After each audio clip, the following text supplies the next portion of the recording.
Where Sean Levine will step into the cage with Brendan Tobin in Are You Gonna Fight Me? I'm gonna fight your ass. Here on Tapped Out. That's right, fight me like a man. Only on the BetQL network. You know the rules. I want a good, clean fight. When I tell you to break, I want you to step back up my command and break.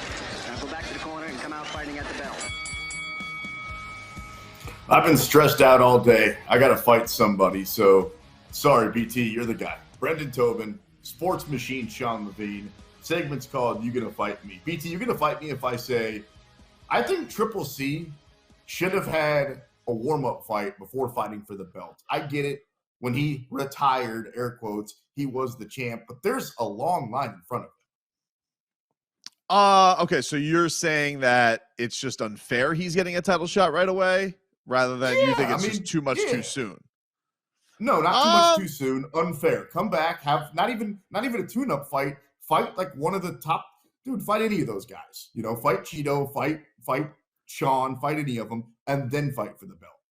I can see it both sides. I think the thing that's tough is anybody usually of his stature who comes back gets an immediate title shot, and you're going to punish Triple C because he's in a loaded division. Nah, I feel like he's deserving of getting a title shot right away. I'm not as excited about it because I'm like the biggest Triple C fan in the world, but he certainly, I think, deserves to have a title shot right away. I don't think that he has to wait his turn, because the thing is, in this division, when is the turn? Like, I don't think we're ever going to be happy with it. I think I'd almost rather give everybody else one more fight, let's settle the dust a little bit, and then, either he's going to be on top or Aljo's going to still be there. So I get your point, but I think that it would be unfair for Triple C to have to bow out just because it's a loaded division.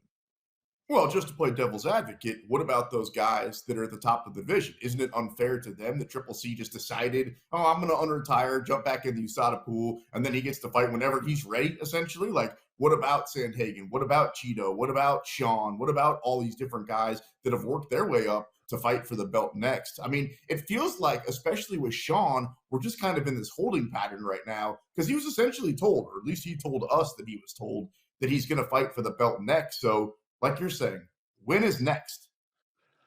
Yeah, here's the thing, though. It's not like Damian Maia back in the day where he had like 6 straight wins and he was being screwed out of a title shot because he was boring to watch. Like, all right, good for you, Sean O'Malley. You beat Piotr Jan by very, very close margin. He can wait a little bit, or if he doesn't want to, take a fight and make yourself undeniable. But I don't think anybody in this division, I think there's many guys who are good enough to fight for the championship, but I don't think there's quite anybody yet who's like, has an undeniable resume. So I think it's okay. While there's still a ton of great guys, I think it's okay for them to all settle the dust too. What about Cheeto? Doesn't he answer everything you just talked about? Not only did he beat Sean, but he hasn't lost a fight since 2020 against, the great Jose Aldo. It is a very interesting conversation who ends up fighting for the belt. And then I guess my next question is, you're going to fight me if I tell you that Aljo is the most disrespected champion that I could ever remember in any weight class? Brings a lot of it on himself, though, man. Like, I think that's the thing is he's disrespected. A lot of these guys do. Nah, not like him. I feel like he's brought a lot of that on himself, and I think that he is very, very good. I don't know what happened to where like Aljo got to this point where he was, gonna play the heel or not worry about what fans care about him. But I do think that I think after he got that belt, by the way that he did, and he seemed to handle it great that night. And then for whatever reason, he decided to take this victory lap, which nobody wanted him to take. And I don't know if he just felt like, oh, this is more buzz. People care about me more. Because if you could deal with being the bad guy, it's good business. But no, I don't think he's disrespected. I think that he's brought all of that disrespect upon himself. I think that's part of the story with Aljo. Speaking of disrespect, Chael Sonnen blasts Conor McGregor and says that there's no way that he's going to be a good coach. And you know what, man? Like, after seeing some leaks from Tough, I tend to agree. It just feels like Conor's good at a lot of things, but coaching is not one of them. Yeah, I heard a little bit of that too. Like he was upset that he was apparently drinking at the Tough House and that he had leaked stuff like that. That when you're a coach, you know, you have to carry yourself a little bit more. I don't know. I don't know how much people really expect the tough coach to actually coach. I don't know if you go into that season. Like, I think if you're on that season, you should probably realize, hey, I'm going to get a lot of exposure because Conor McGregor's here. I don't know how much Conor McGregor is going to help me with my jab. So I think it's an okay thing. Jake, you're okay with it, or you're down on it? Well, so I'm sorry to interrupt. Are you going to fight me? This is a sacred segment that I do not belong. But I saw that there was a report that came out, MMA Mania and Bloody Elbow too. Conor McGregor was apparently stumbling around on some proper 12 Irish whiskey on set of Tough 31. So this whole thing really scares me as a Conor fan. I mean, are you that surprised? Yeah, are you that what? Conor McGregor's partying, drinking his own booze? What part of it surprises you? It's just he hasn't learned yet. He hasn't learned. No. And also the thing about Conor that I'm starting to learn, guys, is that we thought back in the day we kind of knew what his personality was, right? Like he was just a super tough Irishman that, you know, was always willing to fight because, and also to be fair, when he lost early on in his career, like when he lost to Nate, he was really humble. When he took the microphone afterwards, he was complimentary to Nate. He was introspective, if you will. Wow, I didn't even know I knew that word. And now he just, thank you, buddy. I don't even think he knows who he is at this point. I wonder, BT, if winning takes him back to the Conor that we used to love, opposed to the your wife's and me DMs. I don't think anything can ever be quite like the first time you get there. I think a lot of guys are realizing this, that first rise to the title is always the most special. What he did was really special. I don't know if anybody can encapsulate that ever again.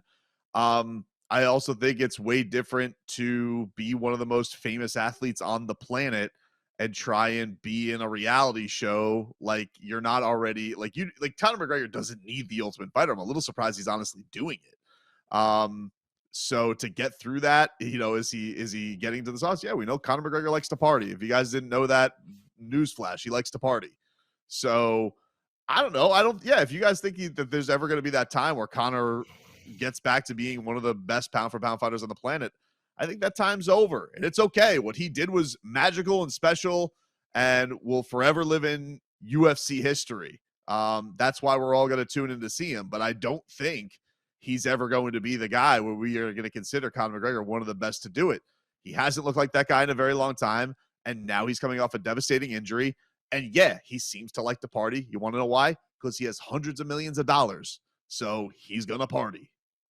You know what it feels like? I don't know if you've ever been, and you've had, you know, been married happily for a long time, but there's a girl that you like, and then you can never land her. You can never take her on a date. She always shuts you down. And then like 10, 15 years later in your life, she comes back.